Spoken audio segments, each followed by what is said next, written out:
Today we're going to talk about something that's very interesting. We're going to talk about the breeding behavior of Malawi cichlids. And today we're going to talk about Labiotropheus trevavasse from Encata Bay, as you can see.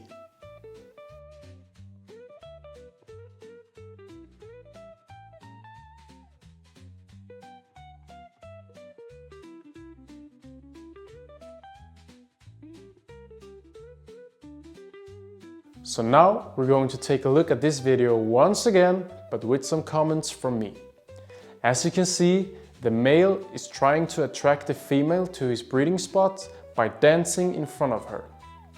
While doing so, he's showing off the egg spots that he got on his anal fin. The female will try to pick up what looks like eggs from the anal fin of him. As you can see right here. Here's the anal fin and here's the egg spots.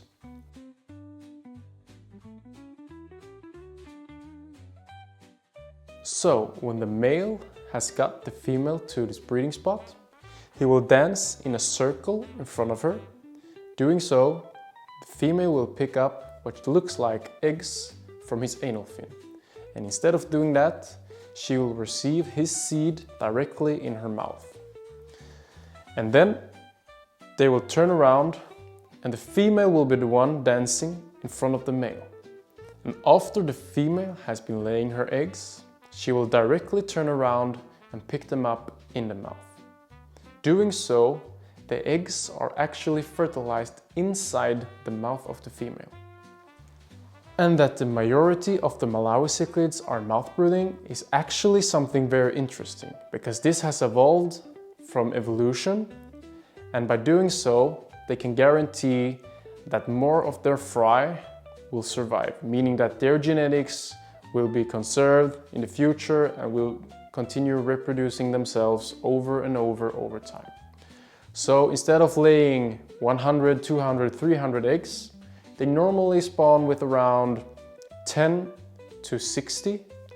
And then the female will keep her eggs in the mouth. She will do so for 21 days, around 21 days, so 3 weeks.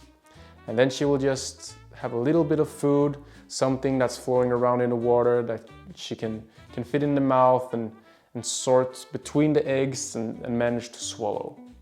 And after 21 days, the babies will be fully developed and ready to explore Lake Malawi or your aquarium. But the interesting thing about Malawi cichlids doesn't stop there. Because after these 21 days, the female will actually still take care of her babies. When she have a feeling of there's a threat in the near surrounding, she will immediately take the babies back in her mouth. And by doing so, she will have them protected. But the problem is, as the babies or the fry grow, there won't be space for everyone. Which means that we will have a natural selection of the ones being the slowest, unfortunately won't make it.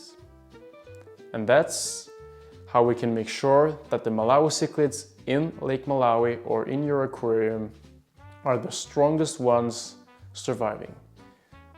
And the female will do this for a couple of days or even up to a couple of months.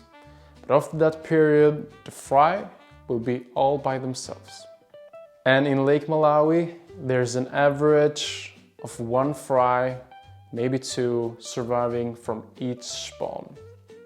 And that's why we have a great diversity of genetics in Lake Malawi. There's actually not all of the cichlids doing this way. We have one species that spawns directly on substrate. And then we have some species that prefer to leave their fry in the kindergarten. And what I mean with that is actually that there's a big catfish in Lake Malawi called campango. And when the campango is breeding, they're protecting their fry in the sand. They dig out a big hole in the sand where they put their babies and they will stay over them and protect them. And some species of the genus Haplochromis has observed this and decided to leave their fry together with the campango babies. Because when they do so, the parents of the campango catfishes will also protect the babies from these Malawi cichlids. And that's very cool if you ask me. And that's it for the video about breeding behavior of Malawi cichlids. In the next video, I will show you how I do to get my Malawi cichlids to breed.